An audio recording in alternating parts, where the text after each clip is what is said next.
बात छत्तीसगढ़ की करते हैं, जहां मुख्यमंत्री विष्णुदेव साय की सरकार के मंत्रिमंडल का विस्तार तकरीबन होने को है। सीएम ने आज शाम राज्यपाल से मुलाकात भी की है और ऐसा लगता है कि आलाकमान ने मुख्यमंत्री को विस्तार की इजाजत दे दी है।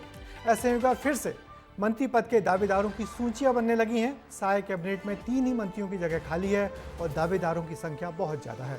मुख्यमंत्री विष्णुदेव साय के सामने विस्तार की क्या है चुनौतियां और कौन कौन हैं छत्तीसगढ़ में मंत्री बनने के दावेदार, सब कुछ देखिए हमारी इस रिपोर्ट में।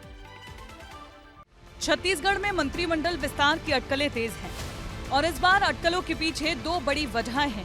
पहला सीएम का संकेत देना और दूसरा देर शाम उनका अचानक से राजभवन जाना।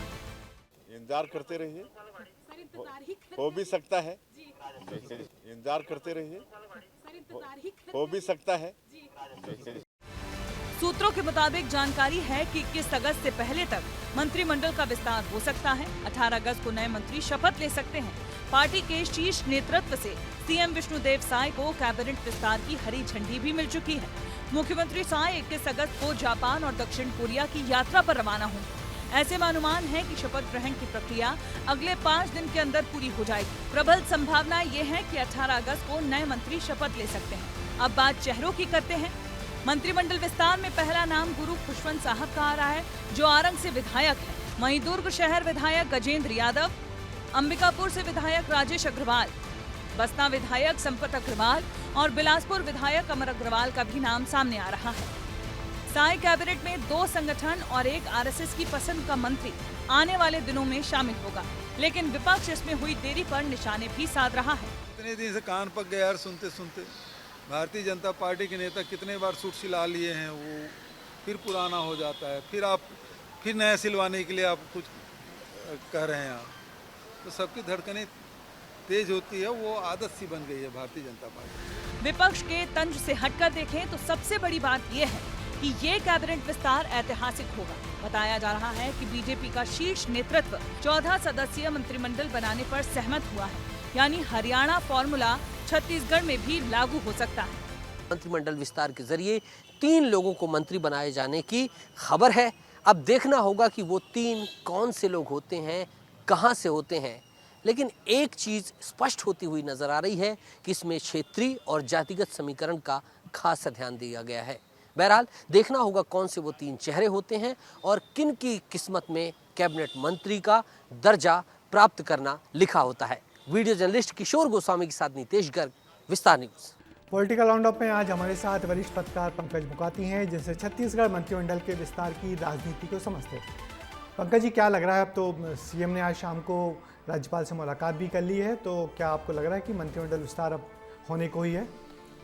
जिस तरह की खबरें हैं उस हिसाब से मंत्रिमंडल विस्तार तो होना ही है, लेकिन मैं बार बार ये बोलता हूँ कि इसको मंत्रिमंडल विस्तार तो ठीक है, मंत्रिमंडल पूर्ण होना चाहिए, क्योंकि मंत्रिमंडल में 3 सीट अगर खाली है और 2 साल होने को आए सरकार बनने को, लगभग 18-20 महीने हो चुके हैं। मगर आपने भी राजनीति को लंबे समय से देखा है, तो ये फैसला हमेशा किसी भी मुख्यमंत्री के लिए बड़ा मुश्किल भरा क्यों होता है और इसलिए इसे लंबे समय तक टाला भी जाता है, ऐसा क्यों?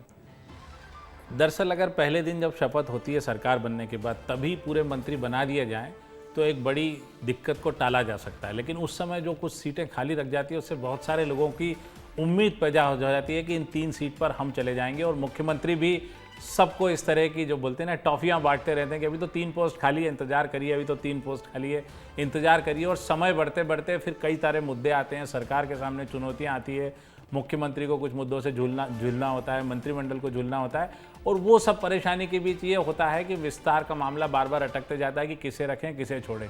अगर मंत्रिमंडल जिस दिन पहले दिन बनता है उसी दिन पूर्ण मंत्रिमंडल की शपथ हो जाए तो इस तरह की विस्तार की दिक्कतें और चुनौतियां नहीं आती, क्योंकि कुछ समय गुजरने के बाद हर पार्टी में कुछ न कुछ बगावती सुर उठते हैं। हाँ, तो उन बगावतों को शांत करने के लिए हमेशा कुछ जगह रखी रहती कुछ खाली रखी जाती हैं, सिर्फ ये बताने के लिए आपको भी हम एकोमोडेट कर सकते हैं, और सारे मुख्यमंत्री यही रणनीति अपनाते हैं। मगर आपको क्या लगता है जो मंत्रिमंडल विस्तार होता है उनमें किन मुद्दों को अक्सर ध्यान में रखा जाता है?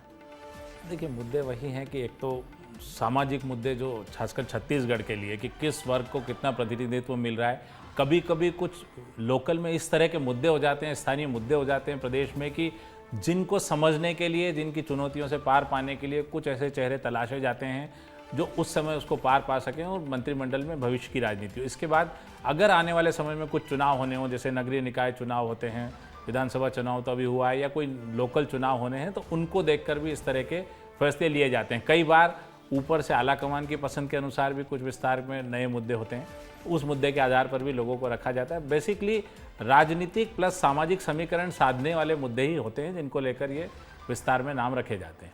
इस पूरे मसले पर पॉलिटिकल राउंडअप का एक्सपर्ट कमेंट यही है कि छत्तीसगढ़ में मंत्रिमंडल विस्तार लंबे समय से अटका हुआ था। आज सीएम की राज्यपाल से हुई मुलाकात में विस्तार न्यूज़ की खबर पर मोहर लगा दी है और सभी समीकरणों को साधते हुए आलाकमान की सहमति से जल्द ही कैबिनेट का विस्तार कर लिया जाएगा।